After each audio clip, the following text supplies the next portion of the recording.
Assalamualaikum warahmatullahi wabarakatuh.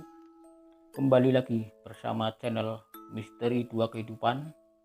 Dan kali ini kita akan mengangkat kisah nyata yang dikirim oleh teman kita yang bernama Agus.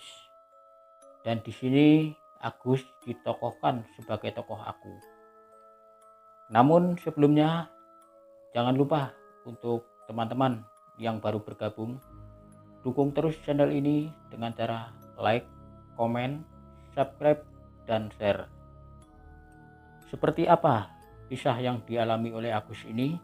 Mari kita simak bersama-sama. Nama saya Agus dari Jawa Barat. Di sini saya mau cerita perihal kejadian di rumah sendiri, tepatnya yang terjadi pada tahun 1996. Kehidupan kami biasa saja, layaknya keluarga pada umumnya. Saya mempunyai 2 kakak, 1 cowok dan 1 cewek. Pada suatu hari, ada teman kakak saya, dia main ke rumah. Biasalah, anak muda sambil ngobrol-ngobrol sampai larut malam. Karena sudah terlalu malam, si teman kakak saya ini nggak jadi pulang. Dia memilih untuk menginap di rumah saya. Akhirnya dia tidur di ruang TV. Di belakang TV itu ada jendela besar, dan di kirinya ada gudang penyimpanan perabotan yang sudah tidak terpakai lagi.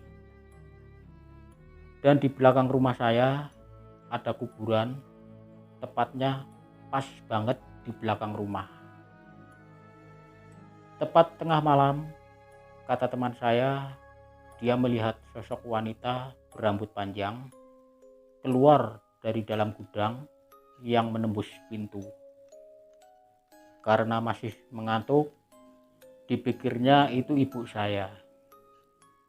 Padahal ibu saya nggak keluar kamar, dan kamar ibu saya sendiri ada di depan, bukan di samping ruang TV. Dia nggak menghiraukan pada awalnya, sampai akhirnya si wanita itu berdiri tepat di depan wajah temannya kakak saya ini. Dan begitu kagetnya, dia berteriak sampai kami terbangun semua. Lalu tanpa banyak bicara, dia langsung mengeluarkan motor dan pulang. Sedangkan di sini kami kebingungan, bertanya-tanya, ada apa ini? Keesokan harinya, kakak saya bertemu dengan temannya yang semalam menginap di rumahku. Setelah ditanya oleh kakak saya, baru ia menceritakan bahwa ia dilihatin cewek berambut panjang pakai daster. Aku kira itu ibu kamu. Pas saya bangun, ternyata itu kayak Mbak Kunti. Langsung saya teriak, kata teman kakak saya. Setelah kejadian itu, dia nggak mau lagi menginap di rumah saya. Mungkin karena trauma. Saya dan keluarga karena sudah terbiasa dan karena kami tahu bahwa ada penunggu di rumah kami, tapi memang tidak pernah mengganggu keluarga saya. Hanya sama orang baru saja, mungkin mau kenalan.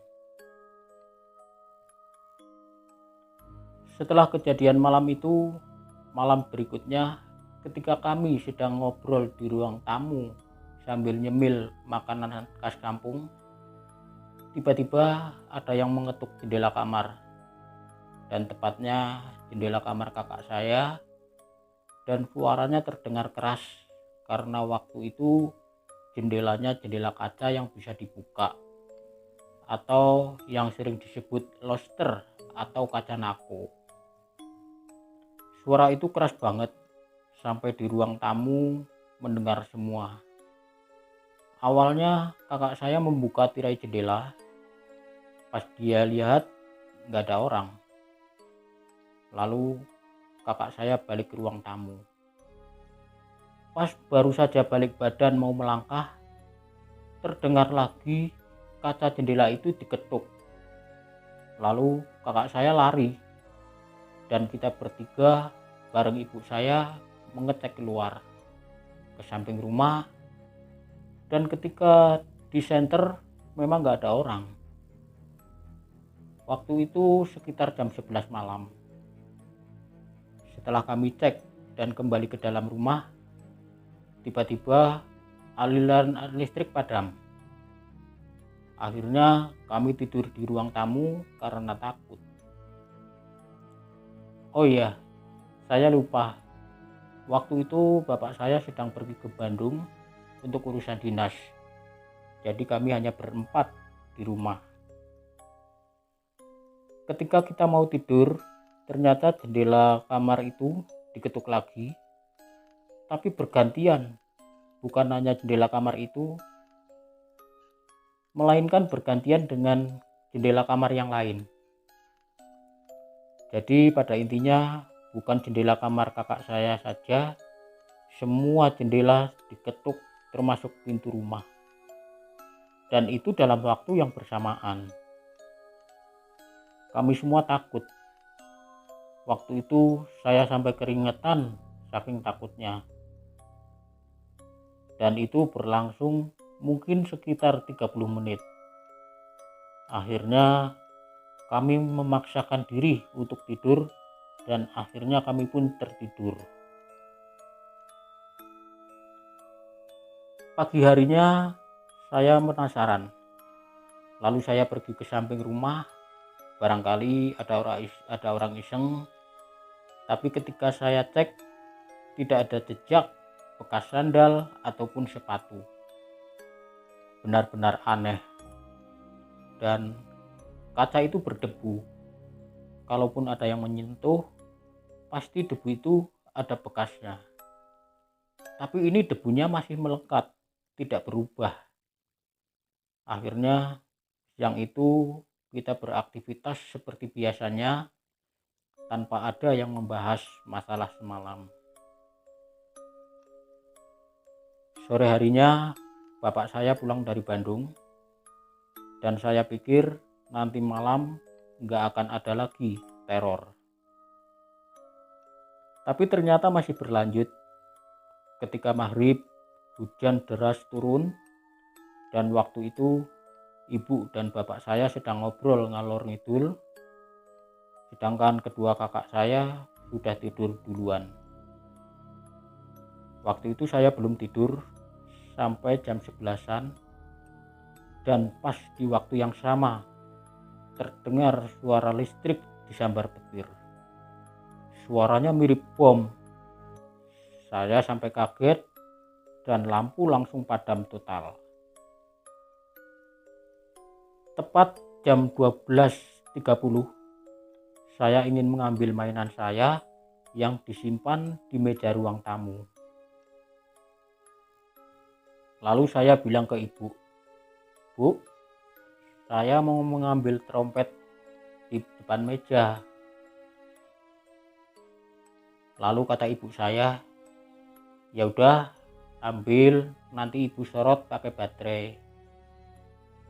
Pas saya keluar mau buka pintu, lagi-lagi jendela kamar itu diketuk berkali-kali seperti orang yang sedang marah mengetuknya. Akhirnya saya ketakutan dan kata bapak saya, "Udah, diem, jangan ada yang ngomong." Akhirnya setelah 15 menit suara ketukannya berhenti. Lalu aku masih mau mengambil trompet mainan itu. Akhirnya bapak saya yang mengantar. Pas saya buka pintu kamar dan mengambil trompet, di depan kaca ruang tamu itu ada sosok yang berdiri.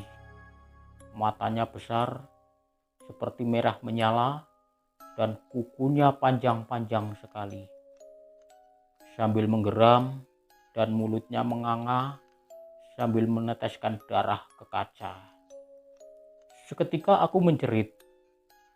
dan bapak saya juga kaget. Terdengar bapak saya mengucap istighfar berkali-kali. Akhirnya kaki saya ditarik masuk kamar, dan waktu itu saya tidak sadar. Kata ibu, saya pingsan. Paginya saya bangun, dan setelah melihat makhluk itu, saya sering sekali bermimpi yang aneh-aneh. Sampai akhirnya beranjak dewasa, saya sudah tidak pernah mengalami mimpi seram lagi. Teman-teman, itu tadi pengalaman yang pernah saya alami. Semoga dengan kisah nyata yang saya alami ini bisa menjadikan pembelajaran hidup agar kita lebih mendekatkan diri lagi kepada Allah Subhanahu wa Ta'ala. Dari saya, mohon maaf apabila ada banyak kesalahan dalam penyampaian. Akhir kata, wabillahi taufik wal hidayah. Wassalamualaikum warahmatullahi wabarakatuh.